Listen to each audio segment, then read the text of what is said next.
श्री स्वामी समर्थ प्रेक्षकांनो, तू अनोळखी तरीही सोबती या मालिकेमध्ये आता जबरदस्त असा ट्विस्ट येताना आपल्याला पाहायला मिळणार आहे. मुलांची विठुरायाची मूर्ती सापडत नसते आणि ती मूर्ती सापडल्यानंतर मुलांनी आता इकडे आपल्या समीर अर्पिताला पूजेचा मान दिलेला आपल्याला पाहायला मिळणार आहे. विठ्ठल रखुमाईची पूजा करण्याचा मान इकडे आपल्या बारीक बारीक वारकऱ्यांनी, लहान लहान मुलांनी समीर अर्पिताला देऊन इकडे त्यांच्यामध्येच विठ्ठल रखुमाईची छबी पाहिलेली आपल्याला इथे पाहायला मिळणार आहे. पण या सगळ्याला मात्र या राजसीचा विरोध असतो. राजसी बोलते की ही चाळ संपूर्णपणे माझ्या मालकीची आहे आणि समीर सोबत मीच पूजा करणार, समीर सोबत मीच विठुरायाची पूजा करणार असा हट्ट धरून इथे राजसी आता थांबलेली असते.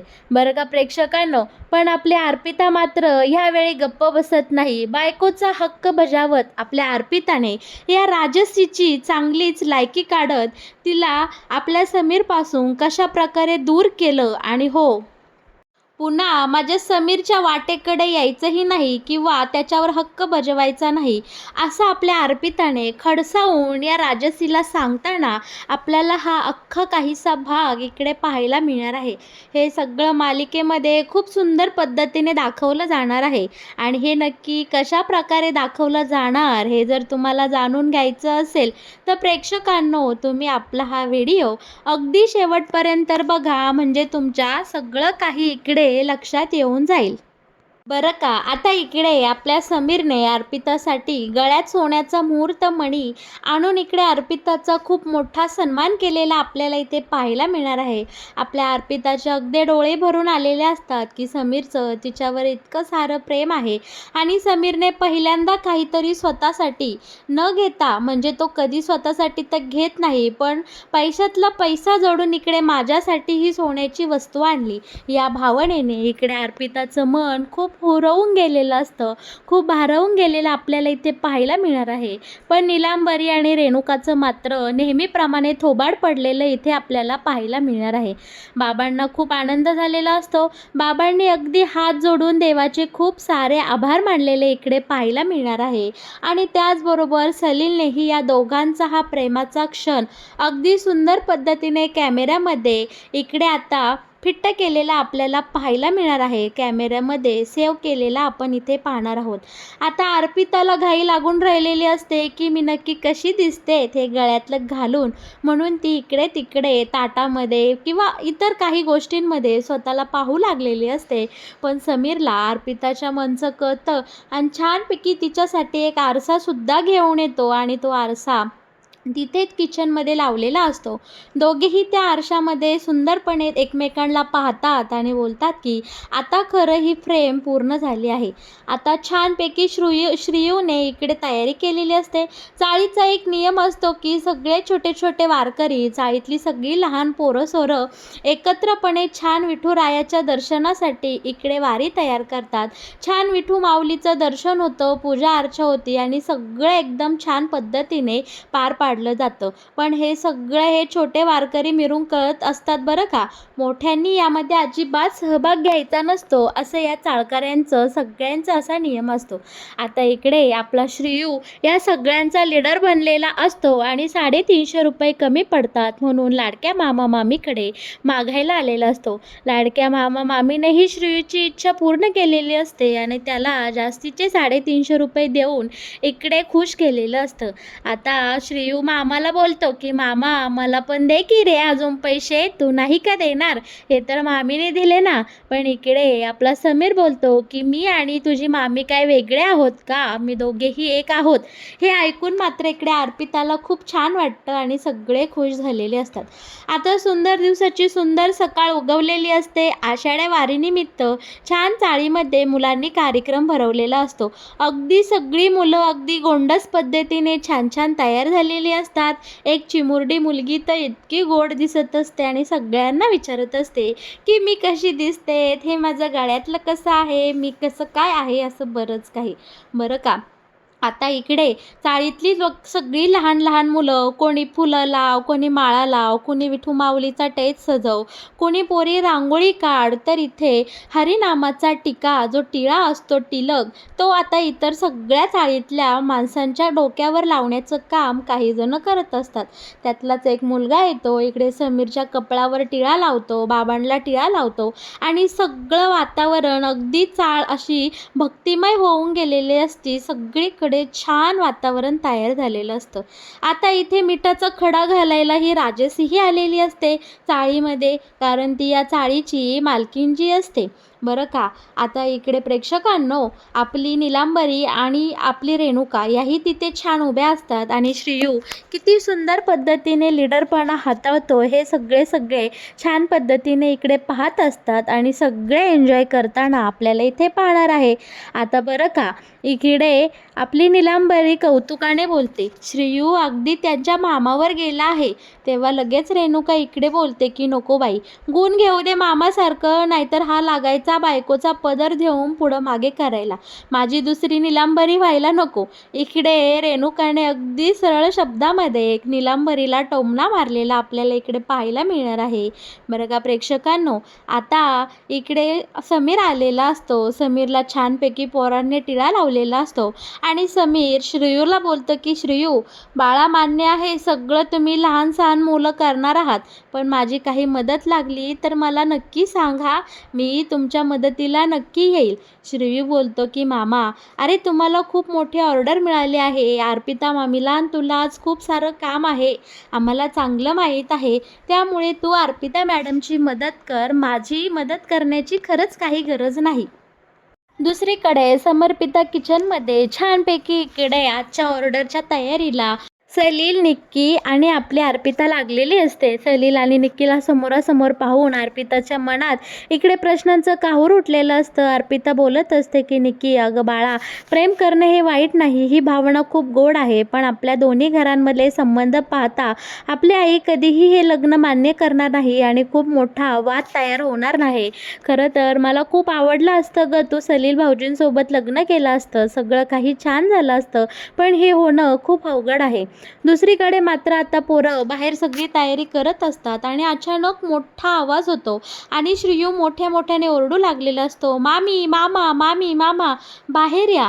आता सगळे पटापट श्रीयूच्या आवाजाच्या दिशेने इकडे बाहेर जमलेले असतात आणि श्रीयू सांगू लागलेला असतो की मामा, मामी, अहो आमची विठ्ठलाची मूर्ती कुठंतरी हरवली गेली, आता काय करायचं, मूर्ती कुठून आणायची. म्हणून आता चाळीमध्ये सगळेजण टेन्शनमध्ये आलेले आपल्याला इकडे पाहायला मिळणार आहे.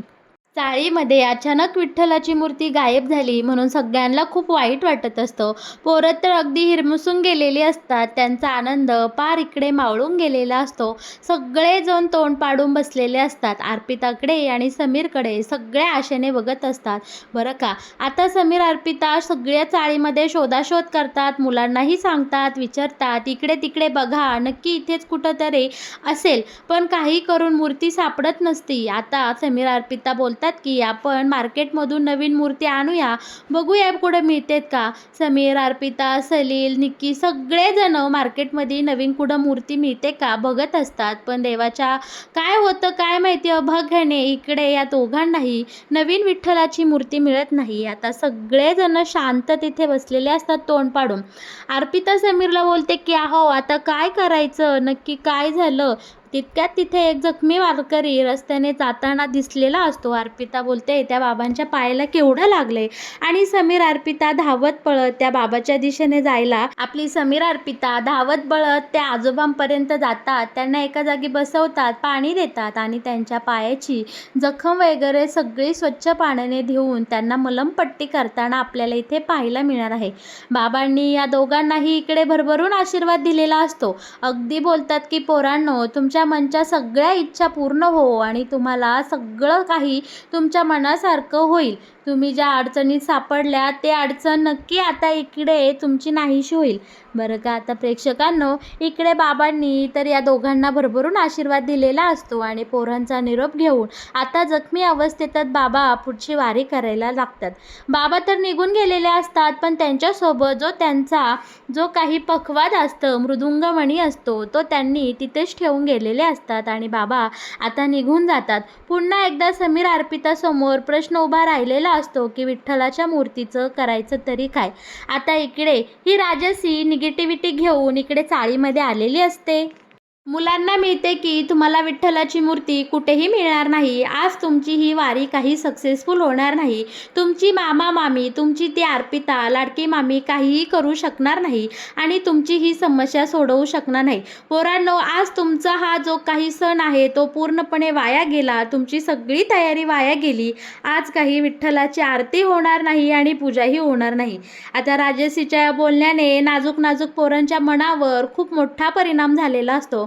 पोरं अगदी हिरमसून गेलेली असतात. पोरं आता फक्त अर्पिताकडे एक आशेच्या नजरेने पाहत असतात, केविलवाने नजरेने बघत असतात की मामी तू नक्की काहीतरी करशील. आता अर्पितालाही खूप टेन्शन आलेलं असतं, समीरलाही खूप वाईट वाटत असतं. तेव्हा अर्पिता बोलते की अहो आता काय करायचं, ते बाबाही त्यांच्या वारीला लागले.